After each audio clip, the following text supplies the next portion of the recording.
हे गोरगरीब मराठ्यांना मिळाले. मराठ्यांनी 75 वर्षात जो कायदा बनला नाही तो कायदा बनवला. हे येस नाही का आंदोलनाचं?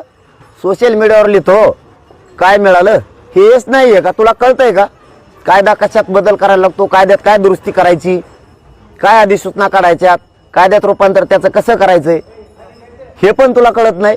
लिहितो नुसता, घरी झोपतो, कोणत्या तरी राजकारण्याचं ऐकतो, सुपारी घेतो.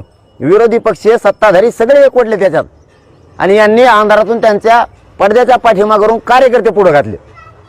ते जर ह्या 2-4 दिवसात गप्प बसले नाही त्या कार्यकर्त्याच्या नावासह ह्यो कोणत्या पक्षाचा नेता आहे, विरोधी पक्षाचा आणि सत्ताधाऱ्यांचा, त्यांच्या पाठीमागचे जे मंत्री आहेत त्यांचे सुद्धा नाव घेणार आहेत आणि विरोधी पक्षातले जे आमदार आहेत, नेते, त्यांचे सुद्धा आम्ही नाव घेणार आहेत. यांचे कार्यकर्ते यांनी पुढे घातलेत मराठ्यांचं वाटोळा करायसाठी.